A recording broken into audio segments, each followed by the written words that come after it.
Hello, everyone, and welcome to this conversation presented by White House Custom Color. Are you trying to mute me? No, it's just real loud, and I can't. I sold Amazon, but it was $25. Listening to listen, not listening to respond. Yes. Oh, thank you for that. Hi, Jed. I'm Chris Hanline, the CEO here at White House Custom Color. We've essentially created and then sent out this consumer-facing survey, right? Can you tell me what it was and why we did it? So we wanted to focus on consumers who had been portrait active in the last 24 months. We wanted to get the perspective on those that had already spent money on photography in the recent past.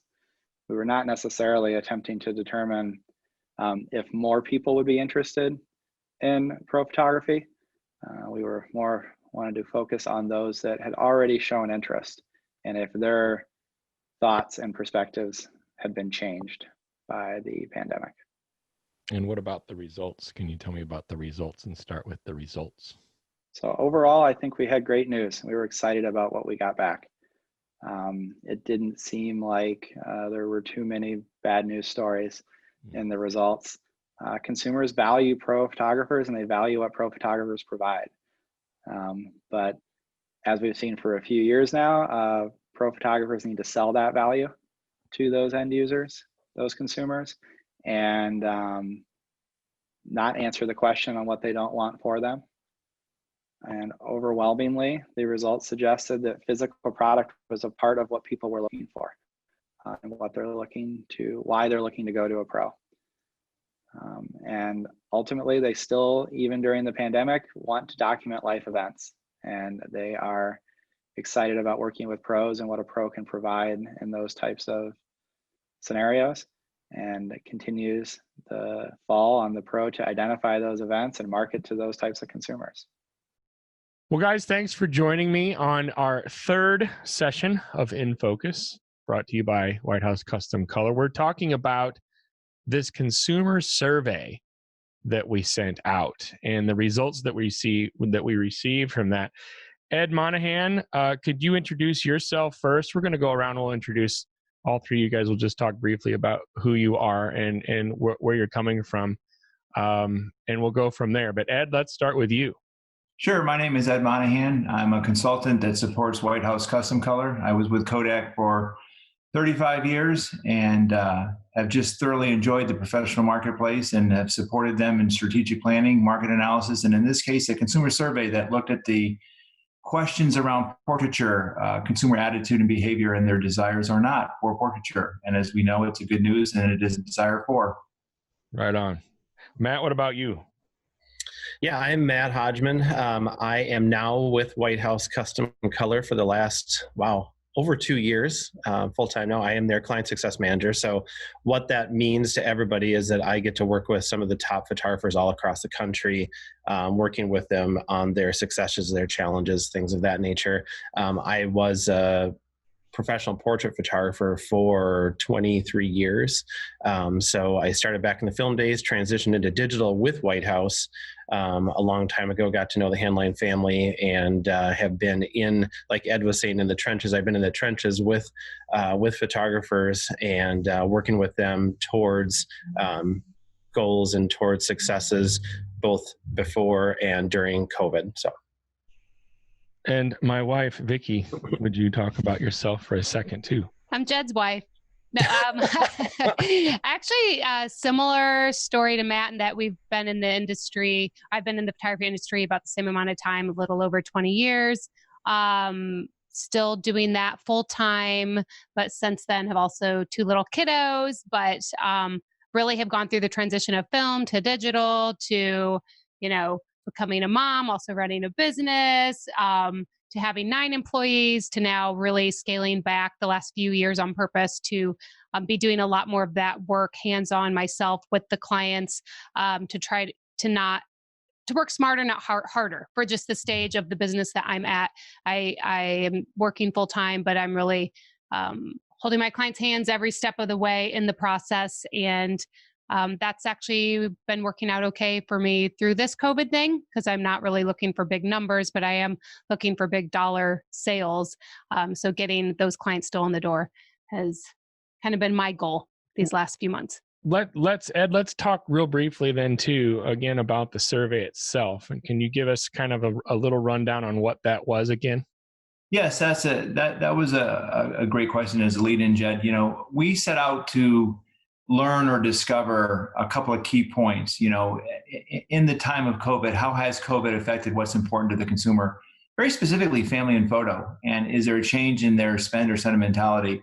How has COVID changed their attitude and behavior when it comes to pro photography, not just the sort of consumer personal picture taking, but specific and unique to professional photography? What lifestyle changes has COVID had that require photographers to adjust their products? So we set out to interview enough consumers to get 1,500 respondents. We were biased towards portrait activity. They had to have purchased a portrait from a pro in the last 24 months. We interviewed 3,000 people more or less to find 1,500. So very compelling survey, very compelling data, Jed. So let's start with this, because it is compelling, and here we are in the midst of all of this. And Matt and Vic, this question will be for you. And Vicki, you start with this. So ladies first. We know that like Zoom and e-commerce type things they're here. It feels like they're going to be here to stay even after COVID. Like this is kind of how we're doing things now in a lot of ways, and it's going to continue afterwards, even on the other side. So how do you think photographers adapt? And you talk about yourself, obviously, and just your selling process in particular. For probably 18 of the 20 years I've been in business, I've been in-person sales. Even when it was film, I was putting a proof photo on a projector on a wall. So I'm a huge believer in in-person sales. So of course we have that challenge if people potentially are not wanting or able to meet in person. What does that look like? I am somebody that's somewhat slow to change. I go about this a little cautiously. I love in-person sales. So I know there's the ability to sell through Zoom and other, online ways. I don't want to do it. I love being with my people. I'm an in-person person. But that being said, I also want to run a successful business. So if that is what it's going to take, I also am open to learning those processes to do that. I have not done that yet, though. I am still meeting my clients in person, following whatever protocols need followed, to be safe and be at a distance, but they are still coming into my studio, and that is still my preference. I am going into their homes. So that being said, I do think I'm probably at a point that I do need to adapt and be available, because it's only a matter of time till I probably do get a client who wants to do something more in person. And as I think about it, there's probably some benefits. More virtually. I'm sorry.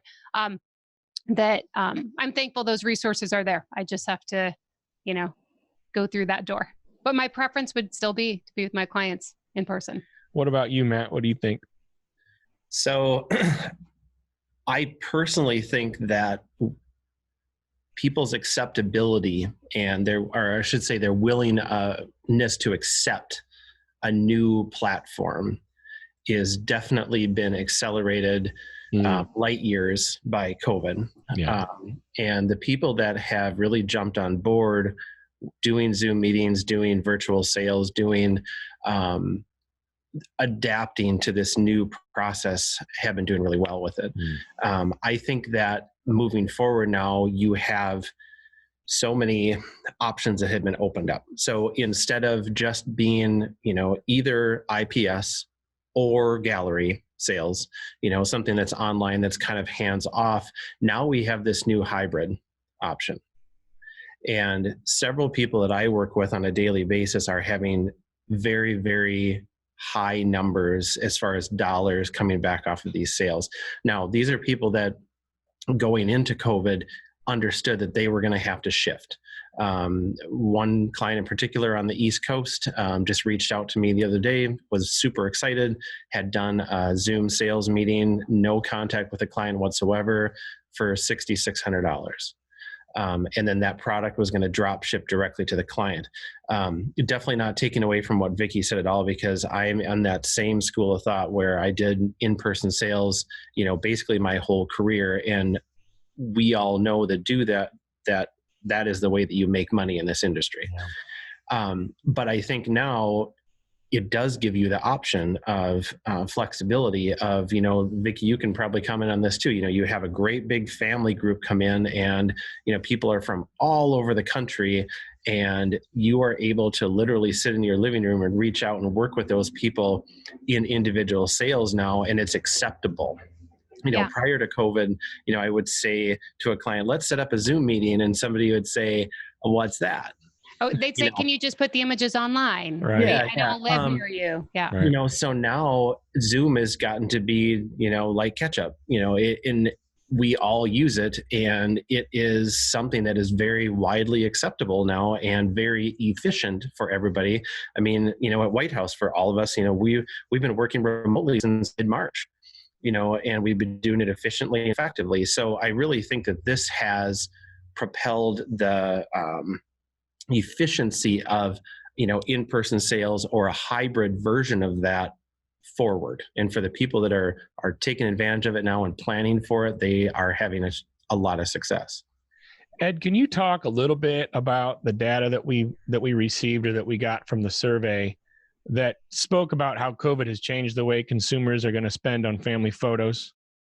Yeah, Jed, it's a great news story. The data reveals that there is a certain percent of people who are going to spend more. That percent, I believe it's 26, is actually larger than the number of consumers who generally use an independent portrait photographer. So the target addressable market is growing. The other noteworthy thing was, as many said, spend the same. And in light of the pandemic, you would think that there would be conservatism, fiscal prudence. So when we hear people say, I'm going to spend no less, no more, that's good news. In light of a perception of time where people would be loath to spend money, concerned with unemployment and the economy. So I think what we saw, and I'll caution all of our listeners, this is biased. This is uniquely people who have been portrait active in the last 24 months. So it is our audience. It's the people that we cater to and who enjoy and appreciate the value that the professional brings. But I think that the spend on both updating family photos and macro in general is generally good news, more than we thought going into it, Jed. Matt, were you surprised by that? I mean, despite the fact that it was biased, we are talking to people that have purchased in the last couple of years, but those are good stats. Yeah, they're extremely good stats. When we were reviewing that, I can't say that it was surprise. I think it was just joy of seeing, something that is tangible and data related. Ed has definitely taught me to work with data, and to, when you're thinking about things like that, to take the emotion out of it and look at what's actually in front of you. I think as photographers, being, right brain, sometimes it's hard when you have a situation like COVID come up, where you're potentially, dealing with challenges that you never thought you'd have to deal with before, to get down and to say, okay, well, this is going to hurt because of this, and this. But those are sometimes becoming truths that you're making up for yourself, where this is actually data. So Vicki, going forward, like, this is encouraging news. We've established that it's exciting. It's great to see that. I was a little bit surprised. I also have joy. I think that was a good word for that too. What does it mean to you, Vic, as a business owner, as somebody that, I mean, this is really talking about you pretty directly. What are your thoughts about the news that you received and looking at that data from the survey? I think the word I come up with is hope.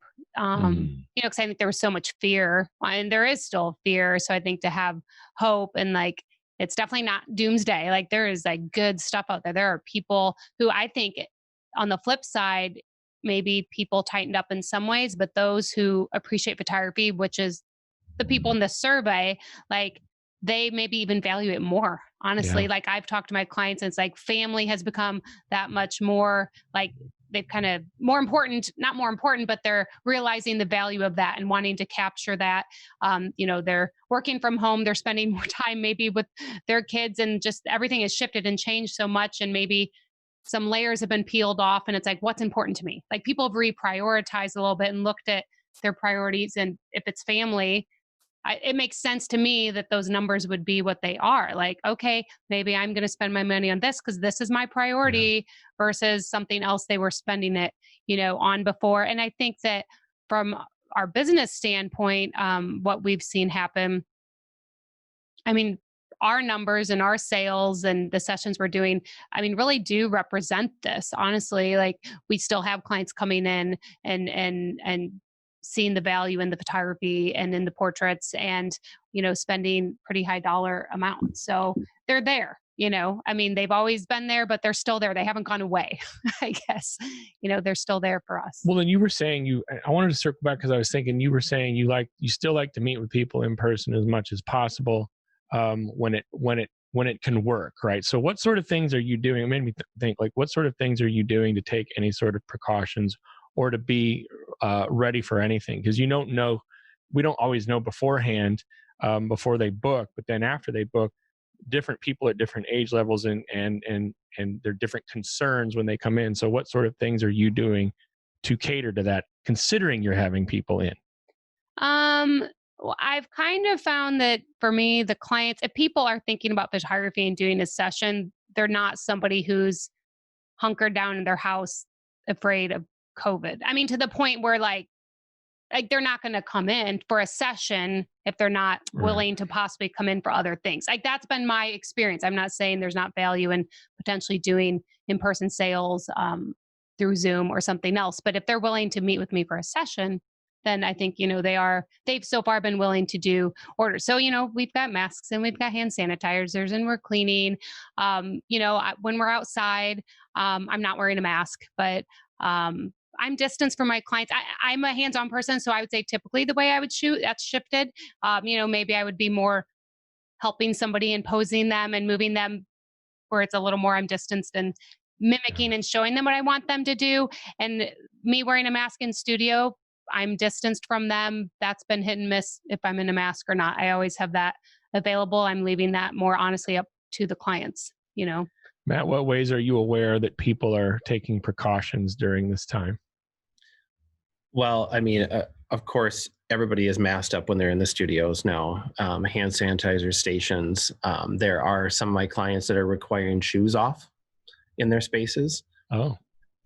So I think that, as society, we've all become accustomed to these things now, and they have become just the standard, the norm, where back in, March, April, we were all kind of trying to figure out, personally how we felt about this, the reaction to being out in public, those types of things, where I think now we've kind of settled in, and I think you're going to find a pretty standard safety across, the clients that I work with. So, masks and cleaning and sanitizing and, the shoes off, I can understand that, in a space where, you have people in bare feet, take your shoes off. That way everything stays clean.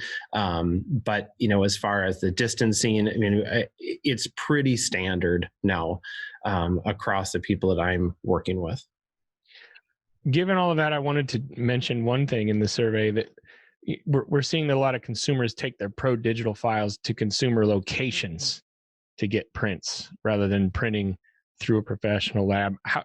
How do you keep or get most of, if not all of that print order still? And I'll start with you, Vic, again here, during the sales session, so that, yes, if they do have the digital files, they're also still printing with and through you.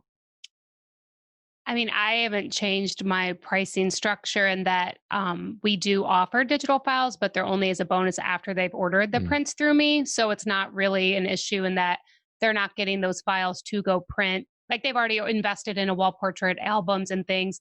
And if they hit certain levels, they do qualify for a printable file, and it's only printable to 5x7. So I limit the size of that anyway. So I'm not really giving people files to take elsewhere to print large, or they've already done the investment with me. And do you think people are mostly interested in digital files in that scenario, like for social media, like to put on Facebook or something?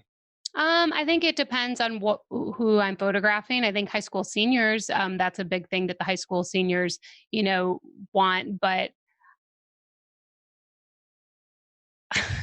I don't know. Like, I feel like it's something I've kind of have stood firm on. I went through a few years back where I was like, no to digital files. I mean, but that's been years now where it's just, I want to be able to say yes, but it's really as a bonus.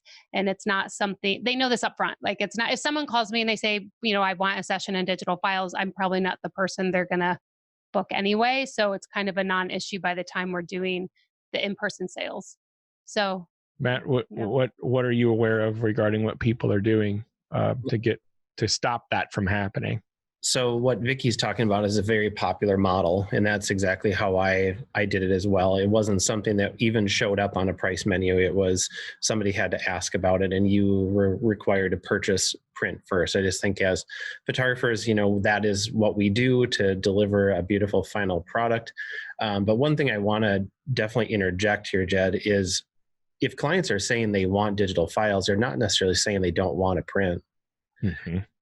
So, when you're hearing that question, I don't think that we should naturally assume that they're not going to want the print to go with it. And we're selling ourselves short and leaving a lot of money on the table. And sometimes we make that an either or, right? When really it's a both right. and. Yeah. And we make it an either or, but it's not necessarily. Right. Yeah, exactly. And I think that, like Vicki was saying, I think we're kind of past the point of saying, no, these are not available, because I just think that, you'd have a shock and awe look in your client's face when you said that wasn't, how it was going to work. But to just sell a file and to have them go print it at, Costco or, someplace like that, that's going to do a terrible representation, that's not an answer either. Right. Another model that I think is cool is that there is a photographer that I know of on the West Coast that does file sales, but she automatically includes a finished album at no charge in her package. So you're getting the files, you're purchasing the files, but you're getting the album, for free, quote unquote. And then they have a representation of what that file really looks like when it's printed through a professional lab and the proper color and proper profile and everything. That way, if they do go to print it at somewhere that's a consumer level and they call and say, well, this looks terrible, she can say, well, it actually doesn't. Right. It looks beautiful. It's just you chose to go to Walgreens, or to Costco. Right. Right. So they have that basis of comparison already so that they can see that. That's an interesting model too. That is interesting. In conclusion, what sort of words of wisdom or encouragement can you guys offer? Matt, I'll start with you. Just moving forward now. Yeah. So completely transparent. There are a lot of photographers across the U.S. that are doing extremely well right now. I've had a lot of conversations recently with people who are scheduled out so far that they're not exactly sure how they're going to handle the holiday season. And I know that that's due to, potentially having to be shut down for a couple months and things were kind of backed up. It's the change in, the time that it takes to go from one session to the next and sanitizing in between and doing all your protocols.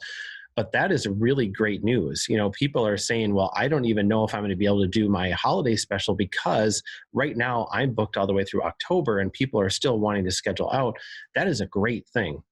And I truly think, going back to what you guys were talking about earlier, the need to be with family and friends that COVID has spurred for, most of the population, me included, makes you want to purchase things and invest in things that truly are meaningful to you. Maybe you're not going to go trade cars now, but you're going to invest in what's important and what has been something you haven't had access to potentially for several months, especially if you have elderly parents or grandparents.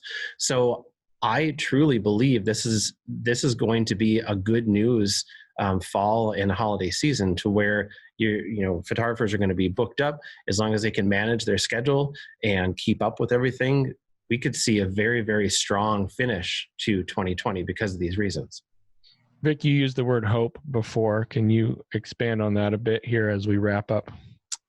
Yeah, I mean, I think just reiterating some of the things we've talked about, but, over the last few months, one of the things that has happened is I've actually had past clients who've already placed good orders with me, even reaching out placing new orders, because I think that just really shows where people are at right now. Like they're thinking about, oh man, I didn't do that album, or there were those images I didn't order, and they're thinking about their family. And so I think that, moving forward, that gives me hope that, that's kind of the place where people are at. I'm still I'm not one of those photographers who is booked out through the fall. So I'm listening to you, Matt, thinking I want to talk to them because that gives me hope, honestly, listening to you say that. That is not where I'm at.